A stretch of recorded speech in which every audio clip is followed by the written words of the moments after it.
Student, सुप्रभात। ST महाविद्यालय lecture में आपका स्वागत है।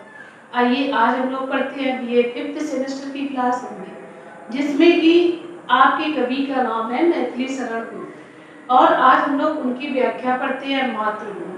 तो कवि मातृभूमि के लिए लिखते हैं कि किस तरह से हम मातृभूमि में रहते हैं, किस तरह से बड़े होते हैं, किस तरह से हमारा मातृभूमि में पालन पोषण होता है। इसी प्रकृति की छाया में, मातृभूमि की ही प्रकृति की छाया है जिसमें हम रहते हैं।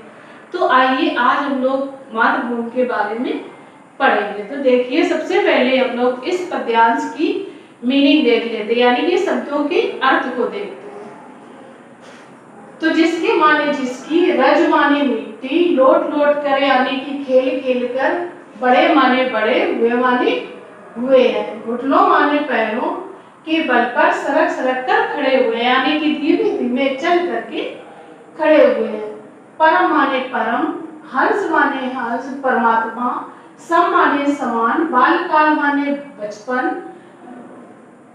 धूल माने धूल, हीरे माने हीरे के समान, खेले माने खेले, कूदे माने कूदे, हर्ष माने खुशी, युक्त माने बढ़ करके, मातृभूमि माने मातृ को, निरख माने देखना, मग्न माने मगन। तो इस प्रकार से बेटा सबसे पहले हम लोगों ने इनके शब्दार्थ को पढ़ा। अब हम लोग पढ़ते हैं संदर्भ।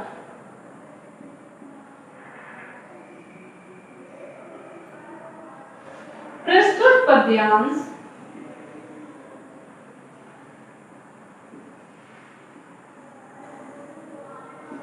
हमारी पाठ्य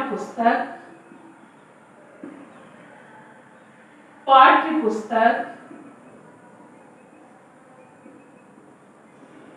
हिंदी का राष्ट्रीय काव्य,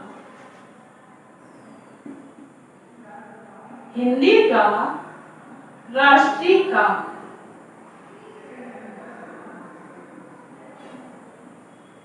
काव्य से लिया गया है।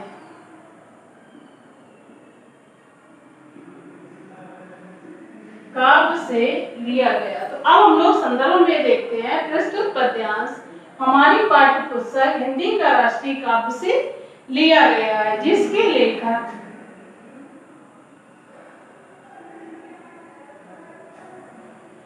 जिसके कवि मैथिली शरण गुप्त है। मैथिली शरण गुप्त है। तो इस प्रकार से हम लोगों ने संदर्भ को लिखा। अब हम लोग देखते हैं व्याख्या। जिसके रज में लोट लोट कर बड़े हुए हैं। अब मातृभूमि के लिए, यानी कि अपनी धरती के लिए कवि कह रहा है जिसके रज में लोट लोट कर बड़े हुए, यानी कि जिसके हम लोग जमीन पर लोट लोट के, बच्चा जब छोटा होता है तो कहाँ चलता है? जमीन पर ही तो चलता है। कहते हैं धरती है धरती माता, आपकी रज में ही, यानी कि आपके ही धूल में हम लोग लोट लोट कर बड़े हुए हैं, घुटनों के बल पर सरक सरक कर खड़े हुए हैं। और जब हम लोग जब बच्चा चलता है तो कैसे चलता है? घुटनों के बल पर ही तो चलता है। तो कहते हैं कि इसी धरती पर, इसी मातृभूमि पर घुटनों के बल पर सरक सरक कर खड़े हुए हैं। परम हर्ष सम बाल्यकाल में सब सुख पाए, यानी कि जितने भी सुख थे तो हम लोगों ने बाल्यकाल में ही पाए, यानी कि बच्चा जब छोटा होता है तो वो बचपन में ही सारे सुख पा लेता है, क्योंकि ना उसे कमाने की टेंशन, ना उसे कहीं जाने की टेंशन। तो कवि कहता है परम हंस सम बाल्यकाल में सब सुख पाए, यानी कि मैंने जो बाल्यकाल था, बचपन था, उसमें ये सारे सुख पा लिए, जिसके कारण धूल भरे हीरे कहलाए। और जब बच्चा लौटता है बचपन में तो उसके धूल भरी होती है। तो कहते उसी के कारण हम बचपन में हीरे कहलाए, यानी कि बचपन में मुझे हीरा नाम दिया गया है। हम खेले कूदे हर्ष युक्त जिसकी प्यारी गोद में।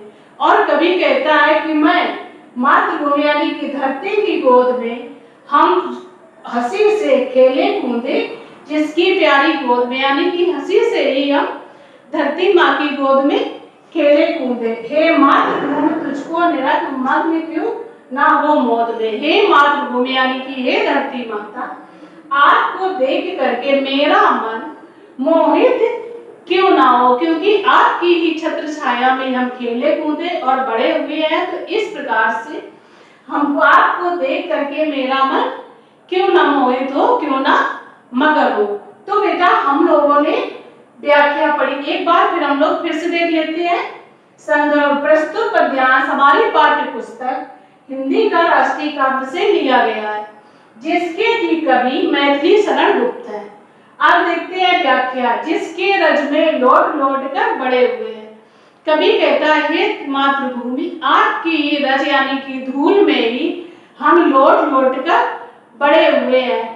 घुटनों के बल पर सरक सरक कर खड़े हुए हैं, और घुटनों के बल चढ़ करके हम सरक सरक कर खड़े हुए हैं, यानी कि मैंने सरक सरक कर चलना सीखा।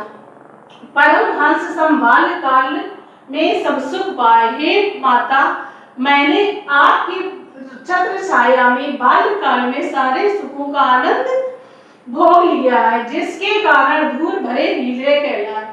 और उसी के कारण यानी कि जब हम रज में खेले तो हमारा नाम हीरा रखा गया प्यार से, और हम हीरा कहलाए।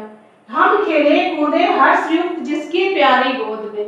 और कवि कहता है कि मैं खुशी से हंस करके धरती माता की गोद में खेले कूदे। हे मातृभूमि तुमको निरख माग्न क्यों ना हो मौत में। हे मातृभूमि, आपको देख करके मेरा मन क्यों ना मोहित हो। तो इस प्रकार से बेटा हम लोगों ने आज व्याख्या पढ़ी मैथिली शरण गुप्त की, जिसका की पाठ का नाम था मातृभूमि, और वो कवि मातृभूमि की प्रशंसा कर रहे हैं। तो बेटा आज की क्लास यही समाप्त होती है। अब हम लोग अगली क्लास में कल पढ़ेंगे।